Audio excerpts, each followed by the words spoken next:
Hi, I'm Paige Ann Olson. Welcome to my YouTube channel. This is part 2 of a video that I wanted to show you how you could use some of the fabric that you have sitting around, hopefully some stash. I grabbed some 5-inch squares and put them all together, and I'm going to show you how to do the sashing and the borders in this video. Well, in my last video, I talked about the size of this quilt, and I just think it's too small for anything other than maybe a baby quilt or something. So we're gonna expand the size by adding sashing strips. I need 6 of them, and I went ahead and cut them 2.5 inches wide by 37 inches long. And I'm going to sew each one of them in between each row. That will expand our quilt by about 12 inches, I think. And then we'll actually do this. We'll do another border around in this color, in this kind of magenta. And then I bought some more fabric, and we'll do a border outside of this. That'll be this fabric, and that should give us the size that we're kind of looking for. I really kind of want a lap quilt, something really simple that you can throw over the sofa and cuddle up when it's cool at night. And my hairdresser wanted not a very big one. I did get some fabric for the back, and I think it's adorable. It's a bunch of little pink and red hearts, and I thought that was cute for the back. So, because it's a very pinky kind of quilt.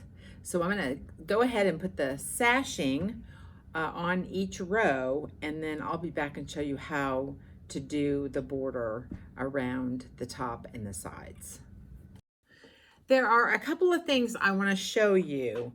I have gone ahead and sewn my strip to my row 1, and I set my stitch length to 1.8. I like a pretty small stitch. That way, like I said earlier, you don't really see the thread.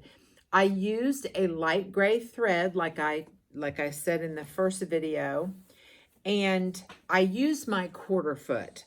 So if you have never sewn a quilt before, a 1/4 foot will be a really nice tool for you.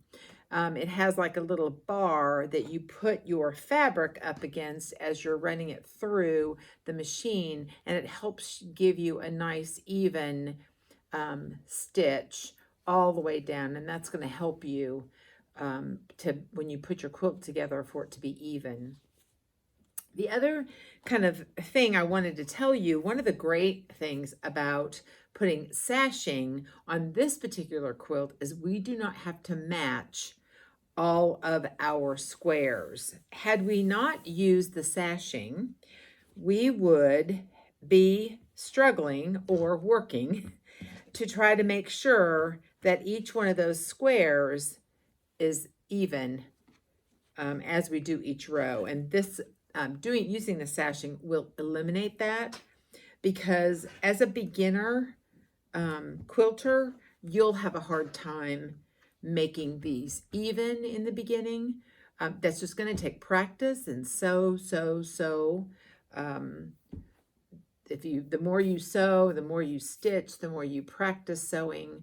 Just like anything else, it will get better, and your stitching and your seam allowances will become more even. But if this is one of the first quilts you've ever done, don't be too hard on yourself.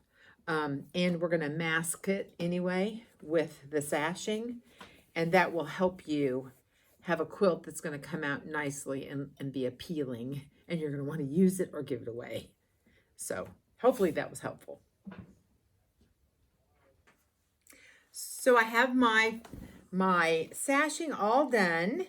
Hopefully you can kind of see this. And it is, I believe, 47 inches long.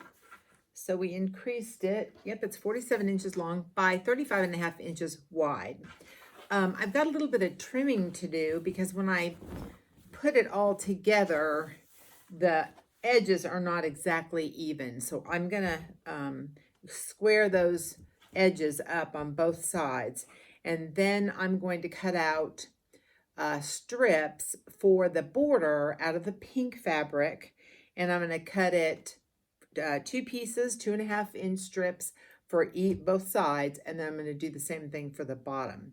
So the first part of the border will be done, and when I'm finished with that, we'll do the flowered border. And I'm going to make that flowered border a little bit wider. I'm just not sure yet how wide I want to make it, but I think this will end up turning out to be a perfect size for a lap quilt. Okay, so we need 47 inches on both sides, and the width of fabric, which is, here's the fold to the selvage, is only going to be about 23 inches. So what we're going to have to do is we need to cut our 2.5 inch strips. I've already done 2 of them, just like this, but we're going to have to piece them together because they're not going to be long enough unless we do that. So I'm going to show you how you piece them together. And I'm going to do what's called, I believe it's called a mitered seam. I'm not 100% sure that's exactly the right term for it, but I think it is. And really, all you're going to do is you're going to take the strip like that, and you're going to take the other strip and lay it just right on top like that. What I normally do is I'm going to put a ruler there just because I want to show you how this works. So I put a ruler there. I'm going to move this so you can really see it. I put a ruler there. We're going to draw a line from the left-hand corner to the far right-hand, for the bottom right-hand corner. And what I want to do is when I mark that, that's the seam, or that's the stitch line. But I want to make sure that's going to work. Yeah, that's exactly what I want. Because when I put that seam in there, I want it to look just like that mitered corner. So I'm going to put my ruler there. Just try to get it as close as you can to the corners.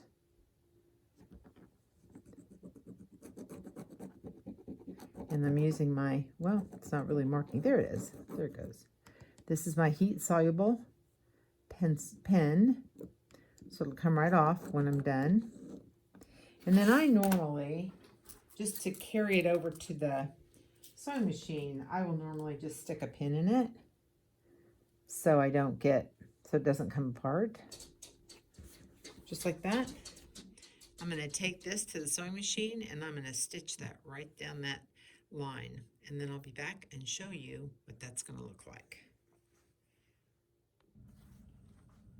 So here is my seam right there. You can see it. So I'm going to cut off about 1/4 inch, and this is how it's going to open, and that's exactly what you want it to look like. And so once I press this, cut this extra off and press it, and I open this up, this will be ready to sew down on one side of our quilt. So I have, there's my finished mitered seam, and I've gone ahead and cut the strip size that I need. So I've cut 47 inches out of that long strip of fabric, and I have a bunch left over, and I will do the same thing with this leftover piece. I will go ahead and do a mitered seam with another 2.5 inch strip from the fabric, and that will finish up my sides.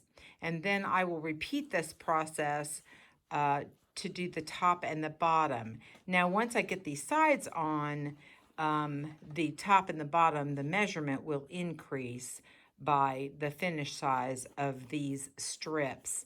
So instead of 35 inches, it'll be more like 37.5. So, but I'll show you what that looks like when I get done. So I have finished the border on the sides and the top, So the only thing, the next border that I want to do is the flowered one. And I cut a 4.5-inch strip for the border, and I'm going to have to piece this together just like I did this one. So I'm going to actually work on that, piecing these together, and then I'll be back and show you basically the finished top. Well, our quilt top is finished. I have completed the flowered border around all 4 sides. The quilt ended up being about 58 inches long and 46 inches wide, which is a little bit larger than a lap quilt. Generally, a lap quilt is about 36 to 46. But I'm taller and I like to have a little bit of a longer lap quilt. I want to cover my feet. And depending on who you're going to gift it to, that you might want to increase the size as well. And that's what's great about this. You can make it any size you want to. I hope you've enjoyed this video and learned how to at least kind of get started on something, especially if you've never done this before. I hope this encourages you to at least get in there and try. I'm going to actually do part 3 of this video so that I can show you how to sandwich the quilt, and then I'll do a really simple straight line quilt pattern on the domestic machine to show you how that works as well. And then we'll bind it. We'll finish the binding, and then the quilt will be done, which would be great. If you've enjoyed this video, please give me a thumbs up, subscribe to my channel, and I'd love to know what's under your needle.